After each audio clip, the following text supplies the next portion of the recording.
네, 할렐루야. 우리 2부 예배 드리도록 하겠습니다. 하나님, 주님의 날 기쁘고 감사하게 주님께 예배드립니다. 저희 영이 새롭게 소생하는 귀하고 복된 시간으로 인도하시고 저에게 한량없는 기쁨과 아버지 하나님의 은혜와 은총으로 역사하여 주시옵소서. 예수님의 이름으로 감사드리며 기도 올려옵나이다. 아멘. 네, 우리 복음성가 하겠습니다. 981번 나 주의 믿음 갖고 981번입니다.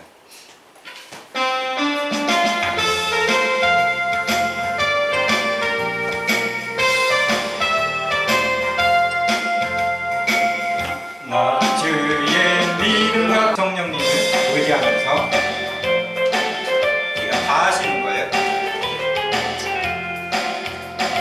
천천천 비 흘리신 예수의 사랑 안에서 주님의 십자가 따라 생명을 바치겠느냐.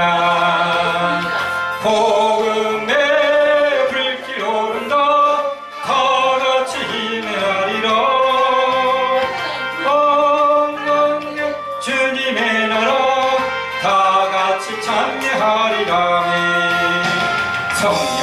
성령의 불길 성령불이야. 성령의 불길 성령불이야. 원천하 세계 만방에 퍼지자 성령의 불길. 성령의 불길 성령불이야. 성령의 불길 성령불이야. 원천하 세계 만방에 퍼지자 성령의 불길. 천천천 들려오는 9월의 근정소리하네. 복음을 전파하려며 희생을 각오하느냐네. 9월은 성도들의 것 진리로 거두리로다. 우리는 천국에 가서 영생의 꽃이 되리라네. 성령의 불길 성령불이 안에. 성령의 불길 성령불이 안에. 온천하 세계 만방에 퍼지자 성령의 불길. 성령의 불길 성령불이 안에. 성령의 불길 성령불이야. 온천하 세계 만방에 퍼지자 성령의 불길. 아멘. 네, 우리 1299번 영광의 나라 너무나도 아름다운 천국 찬양하겠습니다.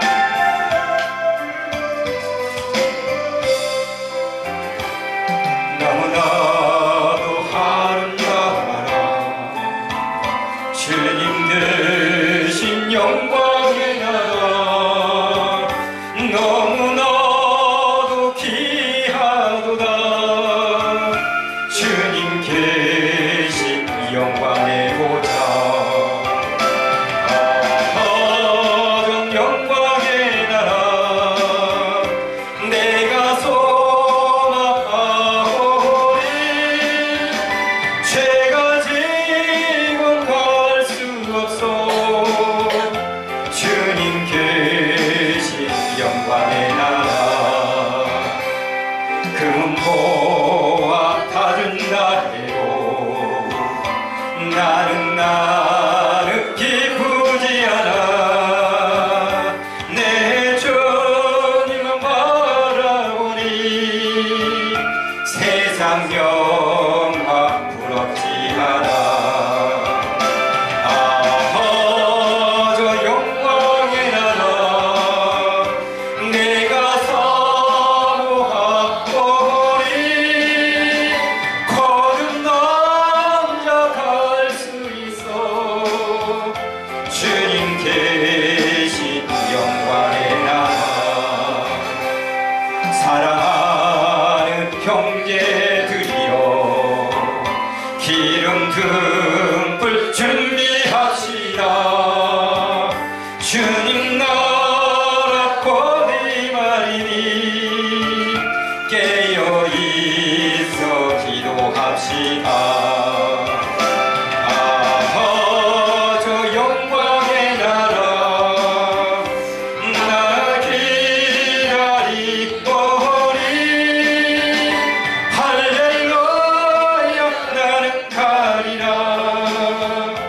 주님 계신 영광의 나라.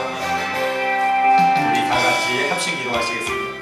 하나님 감사합니다. 저희 믿음의 아버지 하나님, 최후의 아버지 하나님 목적지가 어딥니까? 주님의 나라, 그 영광의 나라, 아름다운 나라 천국임을 아버지 하나님 믿고 고백합니다. 아버지 하나님, 그 아름다운 천국을 바라보지만 이 땅에 우리가 아버지 발을 붙이고 살아가는 이 땅에서도 아버지 하나님 가장 큰 복으로 역사하여 주셔서 아버지 하나님, 그 하늘나라를 위해서 많은 것을 쌓아나갈 수 있도록 하늘 보화 보물창고에 아버지 하나님 믿음의 기도의 아버지 하나님 헌신과 사랑의 큰 아버지 하나님 보화를 쌓을 수 있도록 인도하여 주시옵소서. 하나님 영광 받아주시고 높임 받아주시옵소서. 오늘 아버지 하나님 말씀, 아버지 하나님 말씀에 아버지 하나님 나누려고 합니다. 말씀 중에 함께 하시고 아버지 하나님 크신 은혜 베풀어서 말씀을 깨닫는 귀하고 복된 시간으로 역사하여 주시옵소서. 하나님 아버지께 모든 영광 돌려드리며 아버지 하나님 감사드리며 예수님의 이름으로 감사드리며 기도드리옵나이다. 아멘. 예, 우리가 이제 생명의 삶으로 생명의 삶 2월호로 우리가 이제 하나님 말씀 은혜를 나누고 있는데 오늘은 2월 17일 주일 말씀입니다. 제가 이 무대로 하는 게 아니고 우리 하늘문교에 사는 생명의 삶 2월호가 되겠습니다. 마가복음 14장 마가복음 14장 이건 다 같이 봉독하셔야 되니까 다 한번 찾아보세요. 마가복음 14장 66절로 72절 마가복음 14장 66절로 72절 신약 82쪽에 있습니다. 83쪽에 마가복음 14장 66절로 72절입니다. 다 찾으신 줄로 알고 한 목소리로 봉독하도록 하겠습니다. 믿음으로요. 시작. 베드로는 아랫뜰에 있더니 대제사장의 여종 하나가 와서 베드로가 불 쬐고 있는 것을 보고 주목하여 이르되 너도 나사렛 예수와 함께 있었도다 하거늘 베드로가 부인하여 이르되 나는 내가 말하는 것이 무엇인지 알지도 못하고 깨닫지도 못하겠노라 하며 앞뜰로 나갈새 여종이 그를 보고 곁에 서 있는 자들에게 다시 이르되 이 사람은 그 도당이라 하되 또 부인하더라. 조금 후에 곁에 서 있는 사람들이 다시 베드로에게 말하되 너도 갈릴리 사람이니 참으로 그 도당이니라. 그러나 베드로가 저주하여 맹세하되 나는 너희가 말하는 이 사람을 알지 못하노라 하니 닭이 곧 두 번째 울더라. 이에 베드로가 예수께서 자기에게 하신 말씀 곧 닭이 두 번 울기 전에 내가 세 번 나를 부인하리라 하심이 기억되어 그 일을 생각하고 울었더라. 아멘. 마가복음 14장에서는 대제사장들과 서기관들이 예수님을 죽일 방도를 찾고 있는 중에도 예수님은 병자들을 치료해 주시고 하나님의 구원 사역을 계속하여 펼쳐 나가십니다. 예수님께서는 이스라엘 예루살렘 근처에 있는 베다니 시몬의 집에 잠시 머물면서 함께 이야기도 하시며 식사를 하고 있습니다. 베다니 시몬의 집은 시몬이 나병 환자였을 때 예수님께서 치료해 주셔서 감사하는 마음으로 우리 예수님을 초대했습니다. 즐겁게 이야기하면서 함께 식사를 하고 있는데 어떤 여자가 와서 자신도 치료함 받고 구원함을 받은 기쁨에 자신이 그동안에 소중하게 여긴 향유옥합을 깨뜨려 예수님께 드립니다. 이 향유옥합을 깨뜨려 주님께 부은 여자의 이름이 어떤 여자라고도 하는데 여자의 여동생 마리아인 곳도 있습니다. 그래서 아까도 말씀드렸지만 막달라 마리아는 아닙니다. 그래서 그걸 구별을 잘 하셔야 되고 어쨌든 이 향유값이 무려 우리 일반 노동자의 1년 비용으로 치면 한 3천만 원 정도 됩니다. 비용으로. 이 월급이랑 비슷한 건데 예수님께 이 향유를 드린 이 여인의 믿음에 대해서 그저 우리는 감동일 수밖에 없죠. 우리도 이 여인처럼 할 수 있을까 한번 생각해 봐야 됩니다. 예수님께 자신의 최선의 것을 드린 귀한 향유옥합을 깨뜨려 예수님께 드린 믿음의 여인, 귀한 여인을 우리는 늘 본받으며 살면 좋겠습니다. 아멘. 가룟 유다처럼 향유옥합을 팔아서 그냥 가난한 사람에게 나누어주면 더 좋지 않겠느냐 하겠지만 예수님은 그런 가룟 유다를 꾸짖으십니다. 유다, 너는 가난한 사람을 생각한 것이 아니라 그 돈을 더 생각한다는 것입니다. 그리고 또 이런 게 있어요. 그 마르다와 마리아의 그 오라버니가 이제 나사로인데, 그 이제 예수님이 초대됐어요. 그 집에. 이제 그래 갔는데 이런 이야기가 나옵니다. 마리아는 주방에서 열심히 일을 해요. 그런데 그 마르다가 이제 마리아가 이제 예수님의 말을 부지런히 듣고 있잖아요. 그러다 보니까 이제 그 마르다가 조금 이제 어떻게 보면 짜증이 났겠잖아요. 그래가지고 이제 예수님한테 이제 이렇게 이야기해요.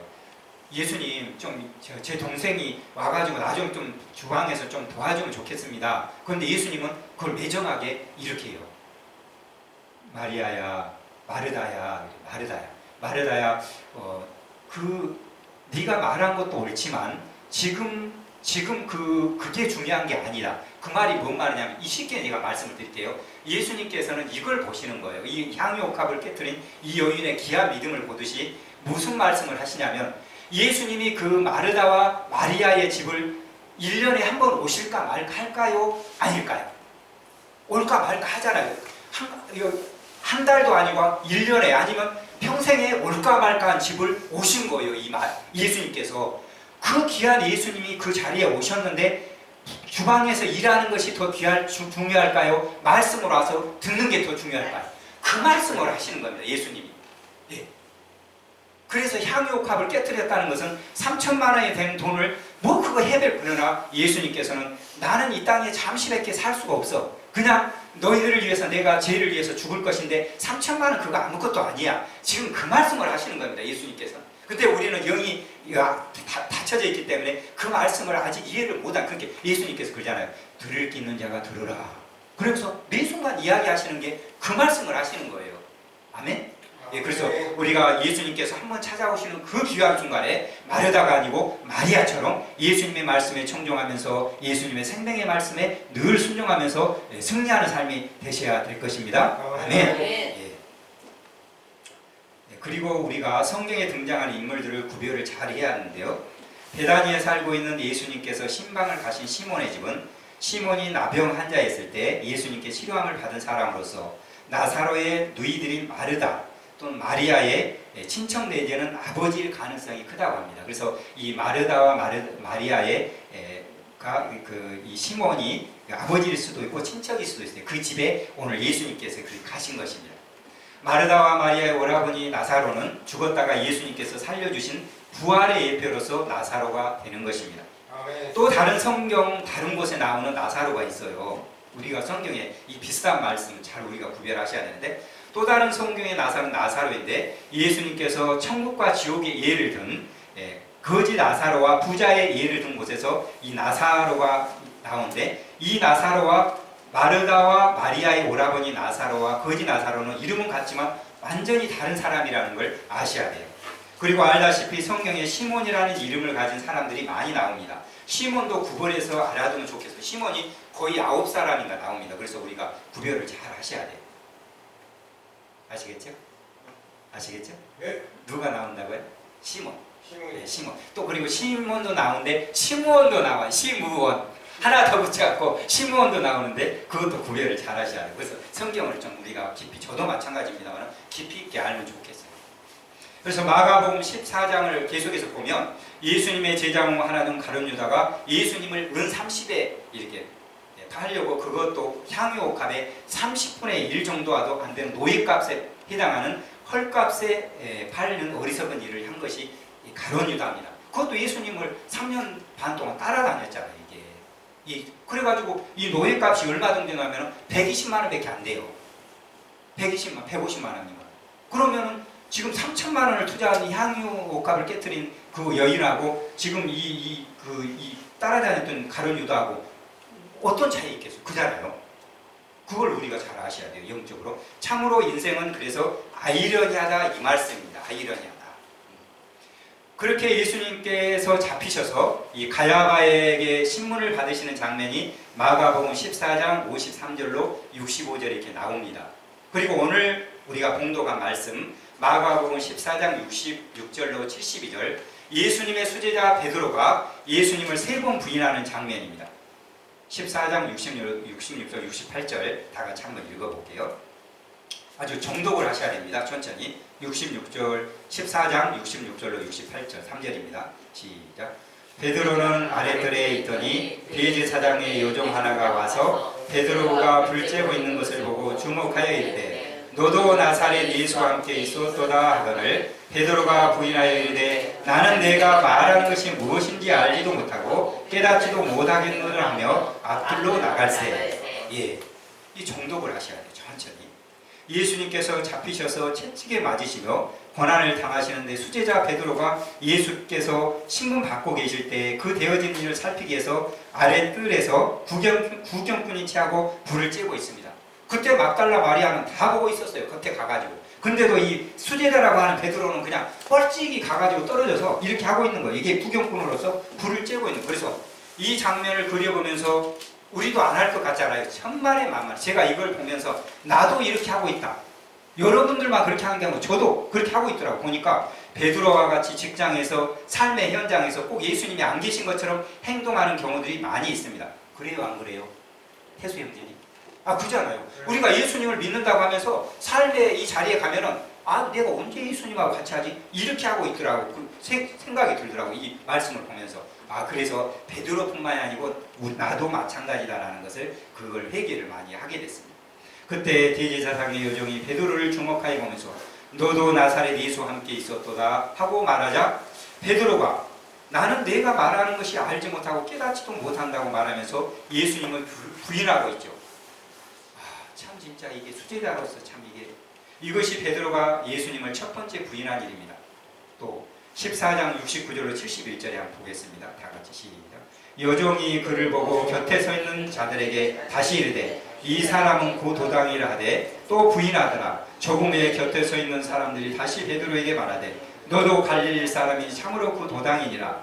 그러나 베드로가 저주하며 맹세하되 나는 너희가 말하는 이 사람을 알지 못하더라 하니 또 다른 비자가 베드로를 보고 곁에 서 있는 자들에게 이 사람은 그 당이라 말하였다.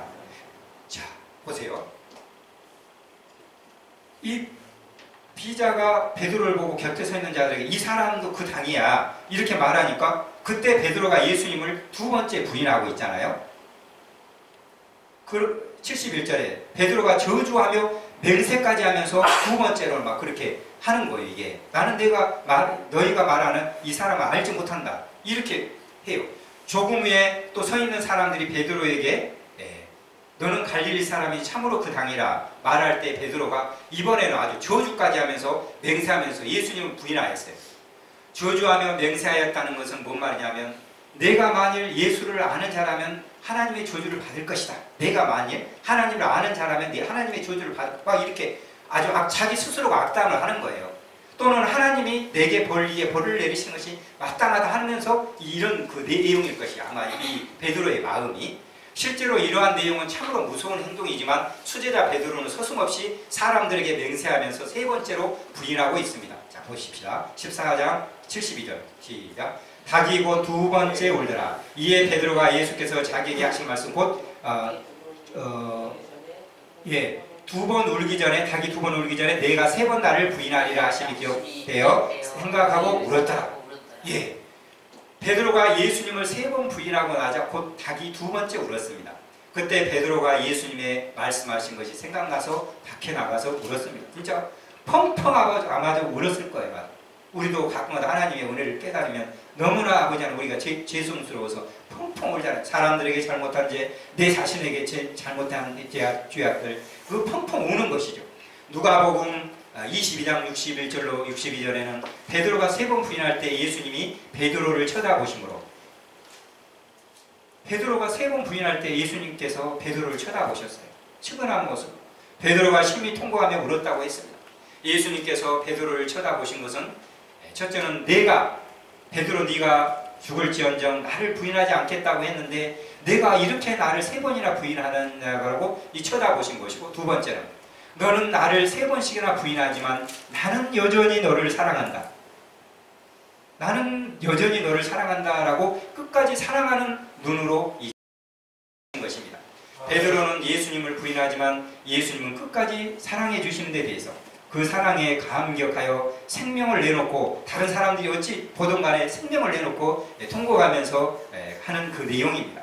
그 모습입니다. 그러면 베드로가 왜 예수님을 부인하게 되었을까요? 첫째, 예수님께 이 베드로는 부인하게 된 이유가 이것 때문에 그렇습니다. 우리도 다 여기에 포함되지만 첫째, 이 베드로가 수지자인 베드로가 영적 생명으로 살지 못하고 육으로 살았기 때문입니다. 예수님을 따라다닌다고 하면서 영적 생명으로 살지 않고 육으로 살았기 때문이고, 두 번째로는 베드로는 그리스도의 생명을 살지 못하였기 때문입니다. 그리스도가 내 안의 생명이고 그리스도가 제 주인입니다 라고 고백을 했지만 그게 진짜 생명이 아니고 가짜된 생명으로 살았기 때문에 그런 일이 벌어진 것입니다. 세 번째로는 자기의 육신의 생명을 죽음의 단지 육신을 죽이는 그 생명의 주관자들에게 두렵고 예수님과 그 말씀보다 더 사랑하고 귀히 여겼기 때문에 이렇게 예수님을 부인할 수밖에 없는 삶을 산 것입니다. 우리 육신의 생명이 죽고자 할 때 영의 생명이 살고 육신의 생명이 살고자 하면 영적 생명의 역사가 죽습니다. 사도 바울은 거듭난 후에 살든지 죽든지 자기 몸에서 그리스도만 존귀하게 하려 했고 또 육신을 떠나 그리스도와 함께 살 소망을 가지고 살았습니다. 우리 거룩한 성도는 이 세상과 구별된 하나님 앞에서 그리스도와 함께 살고자 하는 간절한 소원이 있어야 합니다. 아멘. 베드로는 당시 이 신앙과 소망 생활을 하지 못했기 때문에 예수님을 3번씩이나 부인하게 된 것입니다. 참된 신앙이 있어야 생명을 내어놓고 예수님을 부인하지 않고 끝까지 주님을 따라갈 수 있음을 우리는 알아야 됩니다. 아멘. 생명의 삶에 있는 말씀을 읽고 오늘 주기도문을 마치도록 하겠습니다. 제가 읽어드릴게요. 베드로의 부인 그리고 눈물. 말씀은 실패한 자리에서 다시 시작하게 하는 힘입니다. 하나님 말씀은 실패한 자리에서 다시 시작하게 하는 힘입니다. 예수님이 그리스도로서 징계를 시인하며 정체를 시인하며 의연하게 재판받으신 것과는 달리, 그러니까 그리스도께서 정체를 시인했죠. 난 누구다. 의연하게 재판받은 것과 달리 베드로는 예수님의 제자라는 정체를 숨기며 그분을 부인합니다. 예수님은 자기와 함께 있게 하기 위해 제자들을 택하셨지만 베드로는 그분과 함께 있었던 사실을 부인합니다. 사람들이 예수의 도당, 한패라고 몰아세우자 그는 예수님을 저주까지 하게 되지요.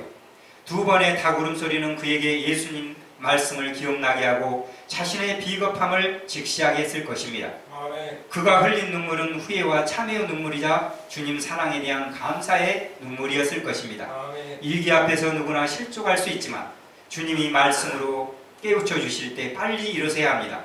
실패를 통해 겸손을 배우고 다시 시작한다면 그 실패는 성숙을 향한 도약대가 될 수 있습니다. 아멘. 이런 삶을 사실 말씀은 하나님 말씀은 실패한 자리에서 다시 시작하는 힘입니다. 그리고 우리가 끝이라고 생각했을 때 하나님은 비로소 시작하시는 것입니다. 아멘. 우리 주기도문으로 마치도록 하겠습니다. 하늘에 계신 우리 아버지여, 이름이 거룩히 여김을 받으시오며 나라의 임하옵시며 뜻이 하늘에서 이룬 것 같이 땅에서도 이루어지이다. 오늘날 우리에게 일용할 양식을 주옵시고 우리가 우리에게 죄 진 자를 사하여 준 것 같이 우리의 죄를 사하여 주옵시고 우리를 시험에 들게 하지 마옵시고 다만 악에서 구하옵소서. 대개 나라와 권세와 영광이 아버지께 영원히 싸움나이다. 아멘.